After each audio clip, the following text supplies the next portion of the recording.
Sunbeam school में monsoon mania fest 2023 का हुआ भव्य शुभारंभ। डालिम सनबीम स्कूल ने मनाया मानसून मेनिया फेस्ट 2023। वाराणसी की प्रमुख शैक्षणिक संस्थानों में से एक डालिम सनबीम स्कूल ने 27 अगस्त रविवार को अपना मानसून मेनिया फेस्ट 2023 मनाया। इस फेस्ट में छात्रों, अभिभावकों और सामान्य जनता को शामिल किया गया, जिसमें मजेदार खेल, भोजन के साथ दुकानें और स्टेशनरी के स्टॉल हुए। मानसून मेनिया फेस्ट 2023 बरसात के मौसम की भावना और सीखने के आनंद का जश्न था। इस फेस्ट का उद्देश्य छात्रों को विभिन्न क्षेत्रों में अपनी प्रतिभा, रचनात्मक और कौशल प्रदर्शित करने का मंच प्रदान करना था। इस फेस्ट में पहुंचने वालों को वाराणसी की सांस्कृतिक विविधता और समृद्धि का मजा लेने का मौका मिला। मजेदार खेलों में पानी के गुब्बारे, अंगूठी, तीर फेंकना और अन्य खेलों के विजेताओं को आकर्षक पुरस्कार और प्रमाण पत्र मिले। भोजन के स्थलों पर विभिन्न व्यंजनों से बने स्वादिष्ट नाश्ते और पेय पदार्थ पहुंचने वालों को ने समोसा, चाट, पाव भाजी, पिज्जा, आइसक्रीम जैसी मुंह में पानी लाने वाली चीज़ों का मजा लिया। स्कूल के प्रतिभाशाली छात्रों के फैशन शो के कार्यक्रमों से पहुंचने वालों का मनोरंजन हुआ। डालिम समूह अध्यक्ष डॉक्टर प्रदीप बाबा मधोक तथा निदेशिका पूजा मधोक, अतिरिक्त निदेशक माहिर मधोक, अतिरिक्त निदेशिका फिजा मधोक ने कहा, हमें हमारे मानसून मेनिया फेस्ट 2023 की सफलता से बहुत खुशी हुई।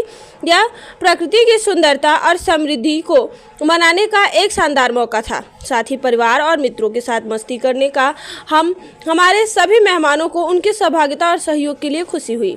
डालिम सनबीम स्कूल की शिक्षा प्रधानाचार्य डॉक्टर तुलिका सक्सेना स्कूल के सभी छात्रों पर गर्व करती थी, जिन्होंने इस फेस्ट को आयोजित करने के लिए कड़ी मेहनत की थी। उन्होंने यह भी माना कि ऐसे कार्यक्रम छात्रों के समग्र व्यक्तित्व और आत्मविश्वास में सुधार करने में मदद करते हैं। उन्होंने हमारे कैंपस पर हमारी विश्व स्तरीय सुविधाओं और ढांचों को देखने के लिए मेहमानों की प्रशंसा की। वाराणसी से रविंद्र गुप्ता की ये रिपोर्ट। अपना परिचय बता दें। मैं डॉक्टर तुलिका सक्सेना और मैं डालिम सनबीम स्कूल शिक्षा प्रधानाचार्य। इस संस्थान के साथ ये मेरा दूसरा वर्ष है। मैम, आज किस तरह का कार्यक्रम किया जा रहा है? आज का कार्यक्रम बच्चों द्वारा और बच्चों के लिए है, जिसको कि हमने बहुत ही प्लानिंग के साथ बच्चों के लिए ऑर्गेनाइज किया है, by the students for the students. इसका उद्देश्य है, ये जो सावन का महीना है उसको भारत में इतनी उत्साह से मनाया जाता है, इसकी महत्वता को बच्चों तक पहुंचाने के लिए कि सावन के महीने में और क्या क्या चीज़ें होती हैं धार्मिक के अलावा और सामाजिक स्तर पर। और इस मेले का या इस मानसून फेस्ट का उद्देश्य है कि बच्चे अपने अंदर ये जो एंटरप्रेन्योरशिप और प्लानिंग की जो भावना है उसको अपने साथ लेके चलें। तो एक टोटल पर्सनालिटी डेवलपमेंट को ध्यान में रखते हुए हमने बच्चों के द्वारा ही ये आयोजन करवाया है। टीचर सिर्फ उनके लिए एक मेंटर और एक गाइड की तरह उनके साथ हैं। और इसमें तरह तरीके के स्टॉल्स हैं, रैंप वॉक है, फैशन शो है और बच्चों के आनंद को ध्यान में रखते हुए, उनके मनोरंजन को ध्यान में रखते हुए सारी चीज़ों का इंतजाम किया गया है। मैम, कितने स्टॉल्स लगाए गए हैं और क्या विशेष हैं इस स्टॉल में? स्टॉल्स की जो बात करें तो बहुत ही विविध रूप के स्टॉल्स हैं, विभिन्न प्रकार के हैं। करीब 20 से 25 स्टॉल्स हैं और उन पर कुछ भोजन से रिलेटेड हैं, कुछ खेल कूद से रिलेटेड हैं, कुछ राखी के स्टॉल्स भी लगाए गए हैं ताकि बच्चे अपने भाइयों के लिए, बच्चे अपने घरों में जाकर के राखी का ये जो पर्व है उसको भी मनाएं।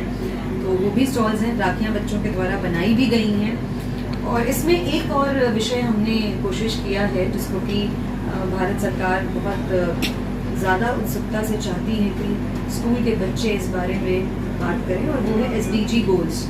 तो हमने सस्टेनेबल डेवलपमेंट गोल्स को भी ध्यान में रखते हुए यहाँ पे जितनी चीज़ें हैं सब इको फ्रेंडली बनाई हैं। हमने नॉन फायर कुकिंग को प्रमोट किया है। तो जो चीज़ें वो लोग लाए हैं उनमें हमने कोशिश किया है कि हेल्दी फूड आइटम्स हों और बच्चों ने उनको बहुत उत्साह से खुद बनाया है। मुझे लगता है कि ये सारी बातों से उनका ज्ञान भी एक अलग तरीके से उनके ज्ञान को भी बढ़ाया जा रहा है। मैम, क्या कहना चाहेंगी आज के बच्चों को कार्यक्रम को लेके? मुझे लगता है कि आज के कार्यक्रम से बच्चों की व्यक्तित्व के दो बहुत ही महत्वपूर्ण जो विषय हैं वो उजागर होते हैं। हम ऐसा सोचते हैं कि बच्चे हैं, लेकिन मुझे लगता है कि आज के बच्चे मानसिक रूप से, और एक सामाजिक रूप से बहुत ही विकसित हैं। सोशल मीडिया ने उनको बहुत सारी चीज़ों के बारे में अवगत कराया है, जिसकी वजह से उनकी जो प्लानिंग है, उनकी जो आइडियाज़ हैं, वो हमें ज़रूर वेलकम करने चाहिए। हमें उनकी बातों पर पूरा पूरा विश्वास करना चाहिए। और ये विश्वास जो हमने अपने बच्चों पर दिखाया, हमने अपने स्टूडेंट्स पर दिखाया, इससे उनके कॉन्फिडेंस का, उनके आत्मविश्वास का बहुत बहुत ज़्यादा एक अलग लेवल पर गया है, उसका बहुत विकास हुआ है और उन्हें बहुत उत्सुकता से इस पूरे आयोजन को करने में बहुत आनंद आया है। मुझे लगता है कि ये एक स्कूल लेवल पर ऐसी प्रतिभाओं को हमें हमेशा आगे आने देना चाहिए और उन्हें ऐसी अपॉर्चुनिटीज़ ज़रूर देनी चाहिए। सिर्फ किताब पढ़ लेने से शायद शिक्षा का सही मायने नहीं समझ में आएगा। तो ज्ञान का मतलब है कि आपने जो क्लास में पढ़ा है उसको प्रैक्टिकली करके देखें। तो ये एक प्रैक्टिकल उनके लिए एक प्रैक्टिकल फील्ड है जहाँ उन्होंने अपनी सारी जो भी ज्ञान अर्जित किया है उसका पूरा का पूरा इस्तेमाल किया है।